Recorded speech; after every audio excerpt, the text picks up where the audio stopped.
네, 우리 이제 사순시기에 접어들었습니다. 지난 수요일에, 제2수요일에 이제 제를 받고 사순시기를 지낼 준비를 이렇게 다들 했죠.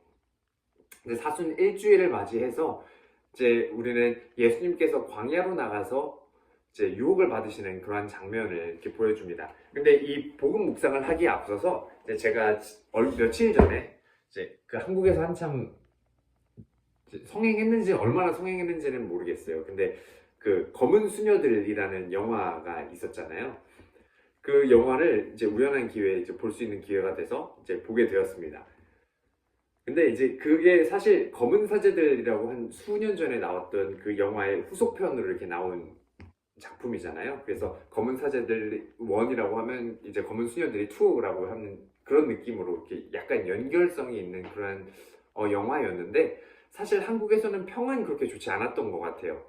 이제 뭐 그러한 소재나 어떤 개연성이나 어떤 그런 부분에 있어서 종교적인 거에서도 이제 약간 너무 믹스되어져 있는 약간 그런 모습도 있고 그런 것 때문에 이제 혹평을 조금 받기는 했지만 뭐 배우들의 연기력이나 이런 것들에 있어서는 또 호평을 받았던 그런 영화인 것 같습니다. 얘기만 이렇게 들어서 이제 우연한 기회가 되어서 이제 볼 수 있었는데 일단 검은 사제들과 검은 수녀들 연결지어서 한번 이야기를 해볼게요. 일단 비현실적입니다. 둘 다. 검은 사제들도 그렇고요. 검은 수녀들도 그렇고 너무 비현실적이에요. 일단 소재 때문이거나 아니면 그 뭐 구마 예식이나 이런 것 때문이 아니라 일단 검은 사제들은 강동원이 성직자로 이렇게 나온다는 것 자체가 말이 안 되죠. 어떻게 성직자는 또 모름지기 또 이렇게 좀 어느 정도 후덕하기도 하고 옆에 나왔던 뭐 김윤석 배우처럼 이렇게 좀 인간미가 있는 그런 사람이어야지 어떻게 그런 모델 같은 사람 탤런트가 너무 사제로 이렇게 있는다는 것 자체가 일단 비현실적이었고요. 검은 수녀들도 마찬가지예요.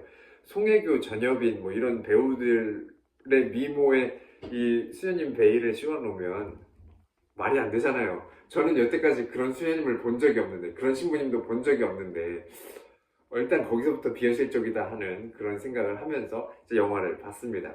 이제 물론 소재들이 뭐 영화기 때문에 이제 어느 정도 이제 각색돼서 구성된 것도 있고 어느 정도 현실을 고증한 바탕 위에서 이렇게 전개되는 그런 내용들도 있었습니다.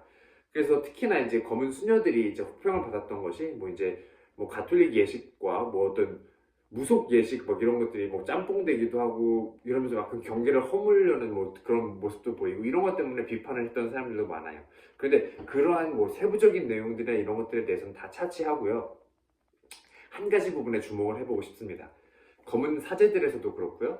검은 수녀들에서도 그렇고 이 구마를 하는 사제들 그리고 여기서 이제 수녀가 그렇게 꼭 집중했던 게 하나가 있어요. 이제 구마 예식을 하면서 꼭 이뤄내야만 하려고 했던, 꼭 찾아내고자 했던 것이 한 가지가 있습니다. 그게 뭐냐면 이 악마의 이름이었어요.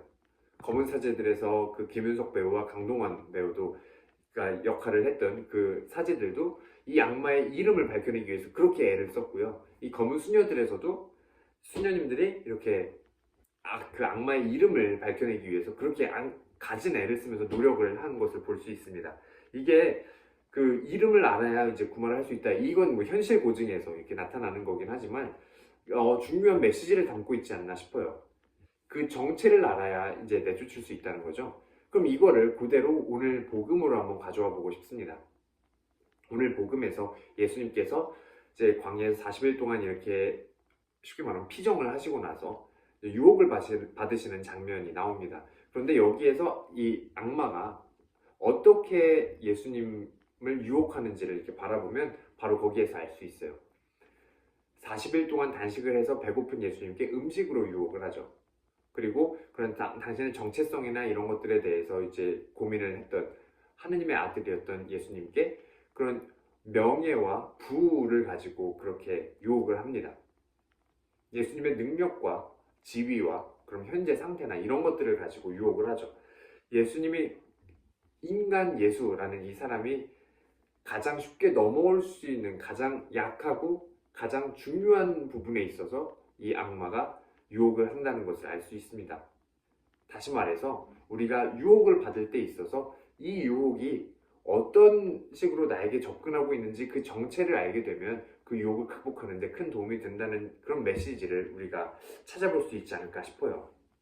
그래서 배고픈 사람에게 이 음식이라는 유혹으로 찾아오고 그런 관점에서 봤을 때 내가 가장 약한 부분이 어디인가, 내가 가장 취약한 부분, 내가 가장 좋아하는 것, 그리고 지금 내가 처한 상태, 이러한 것들을 잘 살펴보았을 때 유혹이 나에게 어떤 모습으로 다가오는지를 우리는 찾아낼 수 있다는 거죠. 예수님도 마찬가지였습니다. 예수님도 당신의 어떤 그런 온전히 당신 자신에 대한 그런 깨달음이 있었기 때문에, 그리고 하느님 말씀에 대한 숙지와 체화가 있었기 때문에 이러한 유혹들을 극복해낼 수 있었죠.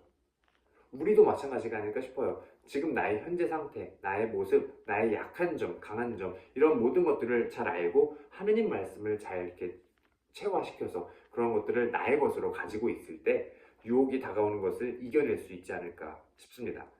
다시 말해서 나 자신을 온전히 잘 아는 것, 성찰이라고 하죠.